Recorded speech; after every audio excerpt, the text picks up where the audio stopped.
Some great news, everybody. Guess what's going to be out on Blu-ray and 4K? The Mandalorian seasons 1 and 2, and others, Loki and WandaVision. So everybody's going to have at least something good to be happy for. And Mandalorian's coming out, hard copies, physical copies, on December 15th. So we'll be able to watch it, have fun with it. There'll probably be a lot of extras and special edition things, which will make it a great addition to anybody's Star Wars collection.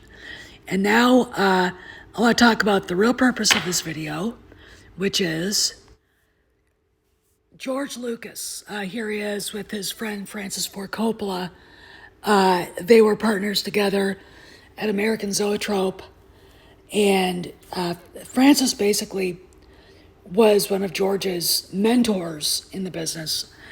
And the reason why I want to talk about it is it's because there's such a thing, I think, in the young Hollywood.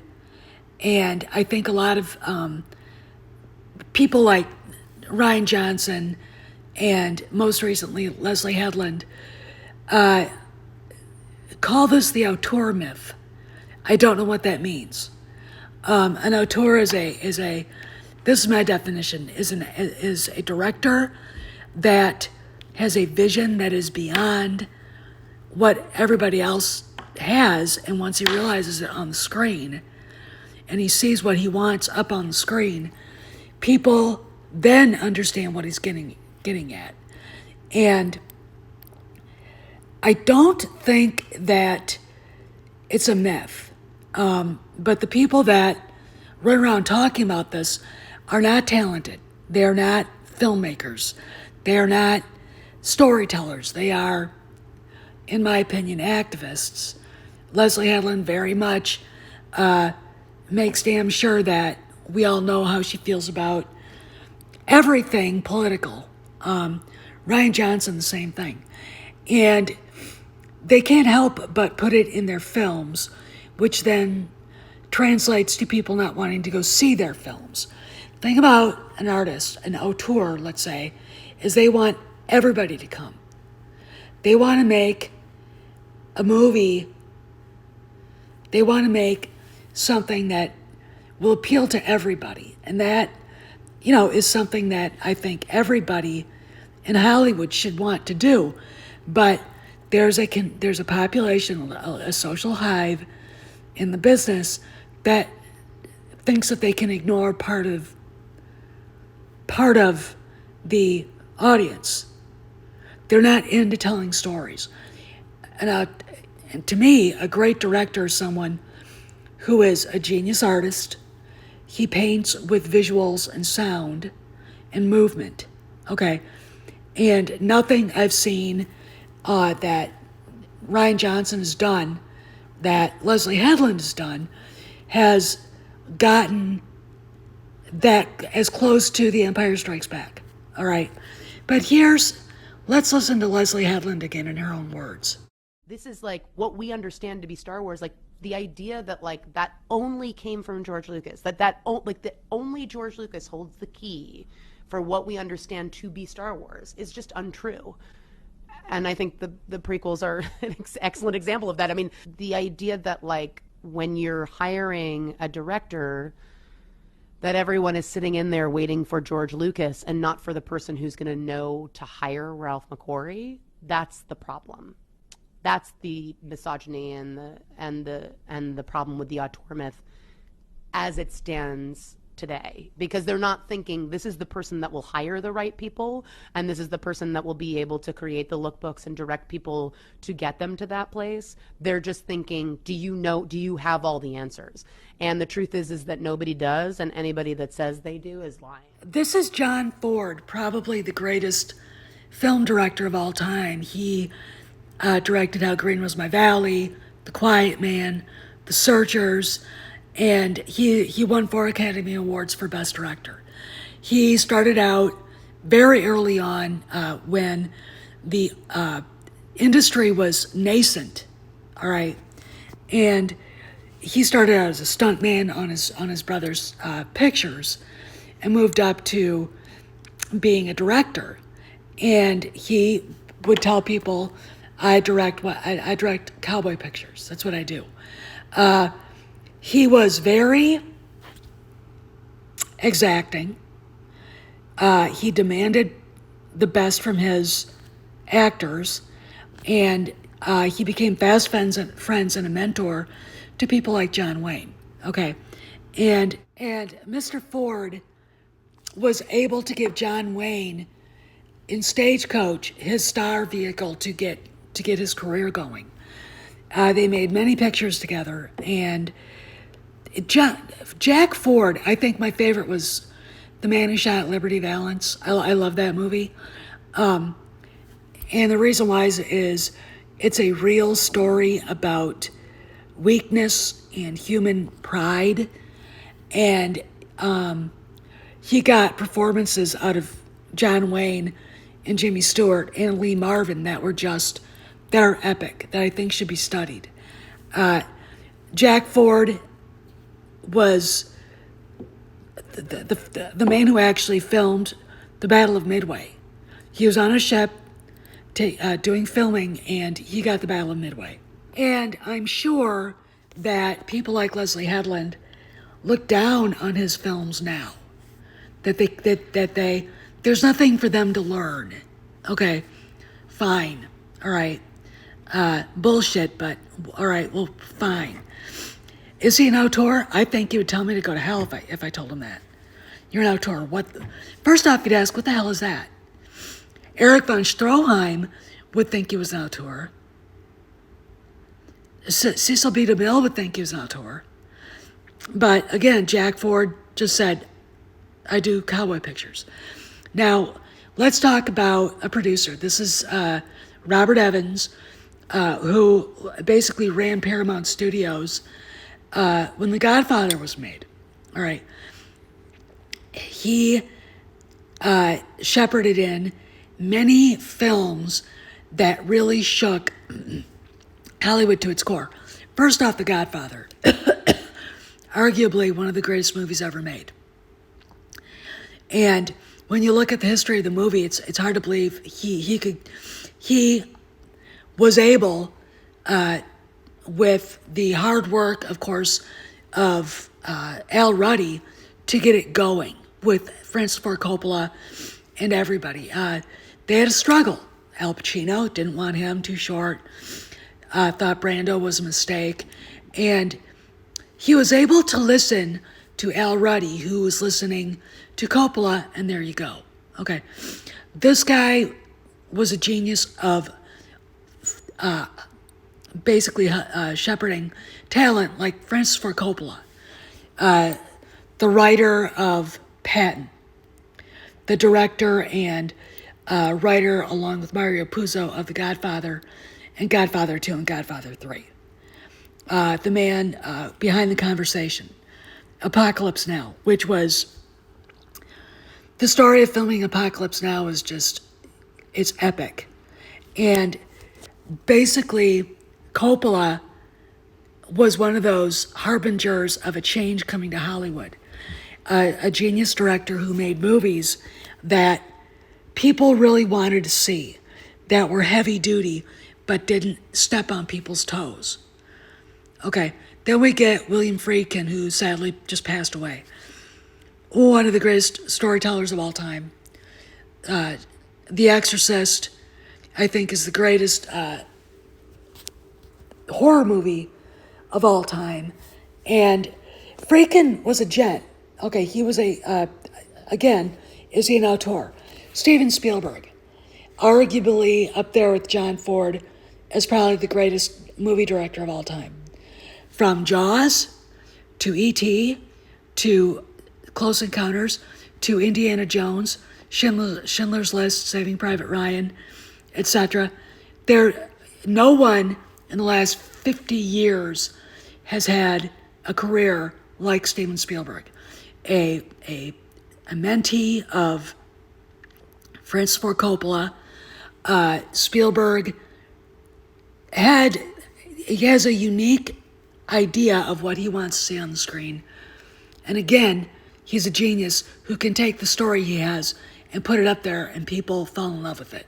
John Milius, I think probably the best storyteller of all the guys, all of these people, except maybe John Ford. No one could come up with The Wind and the Lion, which is one of the greatest movies I think ever made, even with Sean Connery and his Scottish accent playing a Barbary pirate. This man is an eccentric genius, okay? Is he an auteur? I think he'd probably say, what are you talking about? Robert Zemeckis. You've got Back to the Future. You've got Polar Express. And he's one of these people who tells a story that can grab you, put a visual up there that'll make you stop and watch. And, these are directors that the Rian Johnsons of the world couldn't touch. Martin Scorsese, from Mean Streets and Taxi Driver to The Age of Innocence. Genius. Goodfellas, one of the greatest mob movies ever made. That was the truth of the mob. Coppola told the fairy tale. Scorsese told the truth. Is he an auteur? No, he's just a genius film director. And of course, we get back to George. George, I think he's up there with Milius as far as being able to tell a story. He created an enduring mythology. And attacking him, attacking any of these people for the body of work that they have, and saying there's mythology behind it, and you're basically downgrading it to, it's really not that great, and basically saying that they really didn't do anything with Star Wars, and that it wasn't, my favorite part is Hedlund is so out of touch with history, she actually believes that George wasn't the one that hired Ralph McQuarrie. And this is the problem with Hollywood right now in the industry, that there are a bunch of people who are between the age of 50 and 35 who, for the most part, don't have any appreciation for the people that came before them. And when you listen to what Hedlund has said in the video that I provided, this is probably a feeling that goes through all the cocktail parties. I could actually see Kathleen Kennedy agreeing with her. I could actually see Frank Marshall agreeing with her. And the reason why is because there's a envy, there's a pride there, there's a the longing to cut the genius down to size. Okay, and when you hear Hedlund say these things, it's not only cutting George down, it's cutting every one of the previous film directors and producers down. Hollywood is an industry that has been here for over 100 years, filmmaking, okay? And it has had a golden age, kind of a downtime in the 60s, and then a rebirth in the 70s. And a new golden age with Spielberg and Lucas and Zemeckis and Coppola. And the fact of the matter is, people in Leslie Hedlund category do not appreciate who came before them. They do not appreciate the hard work and dedication that these men have put in, and the fact that if they hadn't been there, blazing a trail, creating new and different ideas, because when you're in a genre, in a medium such as filmmaking, art medium, you can explore different things there and give the audience something new to see. Okay. But these, George Lucas, John Milius, Steven Spielberg, Martin Scorsese, John Ford, Robert Zemeckis, William Friedkin, Robert Evans, were all artists.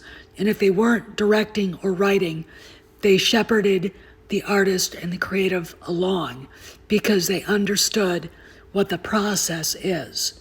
And when you have someone who doesn't appreciate the historical background of filmmaking, like Leslie Headland, who says derogatory things about the men who came before her, you're not going to get a good product.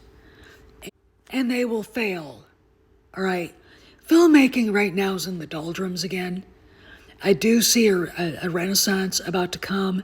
Greta Gerwig, who would not be so stupid as to spew like that about the greats of Hollywood, is on the cutting edge of that new kind of golden era. We've got, Jon Favreau, Dave Filoni, Miles Teller, and others that are looking to the future to tell stories. And that's important.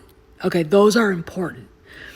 The problem with Leslie Headland is she is not a storyteller.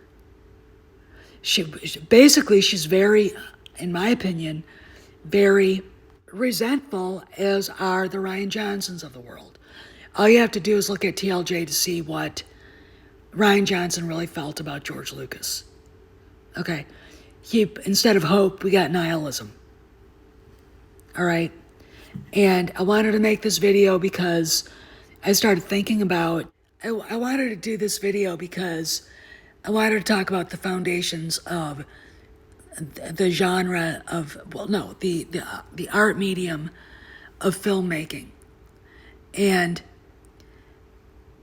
Lucas is cutting edge, but he's also a storyteller that tells stories that our ancient ancestors would understand. Okay. The fact of the matter is, very few in Hollywood right now understand that. And as you notice, Leslie Headland is only looking to make virtue signaling points in cocktail speak, which is exactly what that bullshit she was spewing was. Okay, I want to look cool for these people because they'll give me a job. And if anything, she sounds stupid because she doesn't know anything about filmmaking. It doesn't take a mad genius to pick up a camera and point it at something and say action. Okay, what are you going to do with it? Are you telling a story? Why are you doing this? Okay, is it for you? Is it for the fans? Is it to make money? Why are you telling the story? And if you can't tell me that you want to make great art so people can enjoy it for everybody, you don't belong in filmmaking. Okay? That's why I did this. All right, this video is off the top of my head. So enjoy it, I hope. This is Steph signing out. I'll see you around the galaxy. Here's to the crazy ones, the misfits, the rebels, the troublemakers, the round pegs in the square holes, the ones who see things differently. They're not fond of rules, and they have no respect for the status quo. You can quote them, disagree with them, glorify or vilify them. About the only thing you can't do is ignore them, because they change things. They push the human race forward. While some may see them as the crazy ones, we see genius. Because the people who are crazy enough to think they can change the world are the ones who do.